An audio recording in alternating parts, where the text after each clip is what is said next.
everyone, this is Wayne Rivers at the Family Business Institute. As always, thanks for tuning in. This week I want to talk about the Cobra effect. Sounds ominous. And unintended consequences. Lots of things in life create unintended consequences, and I think one of the most famous examples is when the British ran things in India, in the city of Delhi. The British people in charge thought that there were too many cobras. They thought that it was a public health hazard that these snakes were all over the city. And so they came up with a plan. They created a bounty program. So if someone killed a cobra and brought the dead snake to the British government folks, they would immediately receive a cash bounty.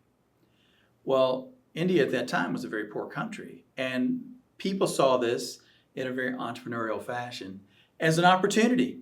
So before long, they're catching and killing cobras, and people are raking in large amounts of money because of the bounty. Well, the snake population went down, and that's not good for entrepreneurs. So what they started doing, believe it or not, was they started breeding cobras in their homes. And then they would bring in the baby cobras as each new group was born, and they would collect their bounty.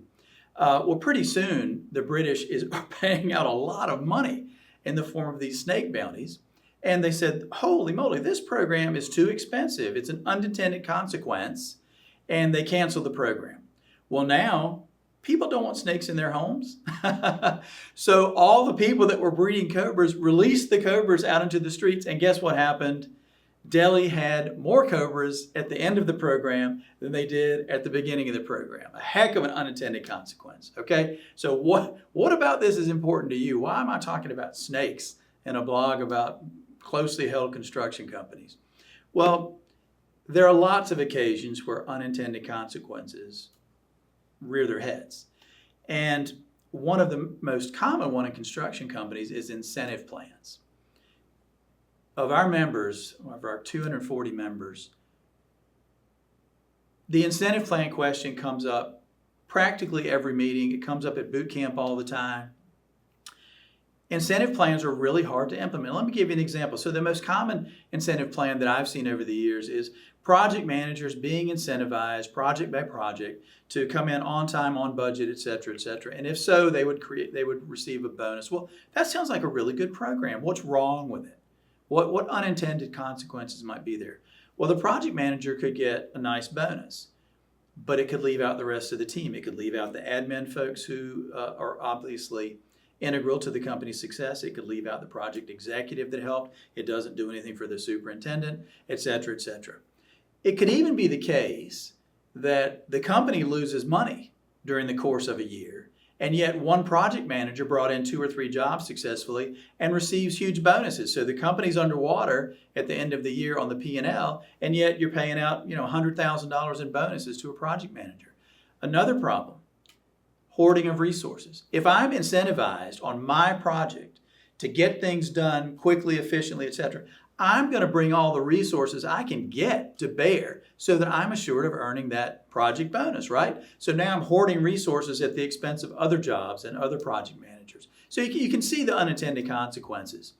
Now, what's the best incentive program? Oh boy, you're excited now. Wayne, what's the best incentive program? It's not exactly what you want to hear.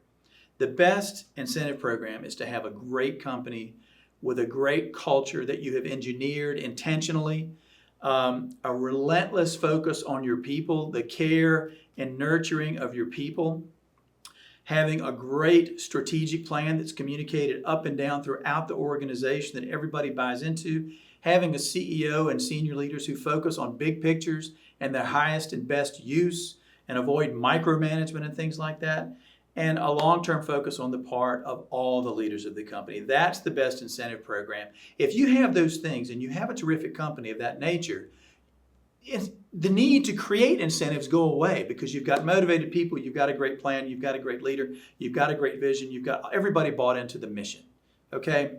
Now, let's say you still want a more dialed-in incentive plan. That's fine.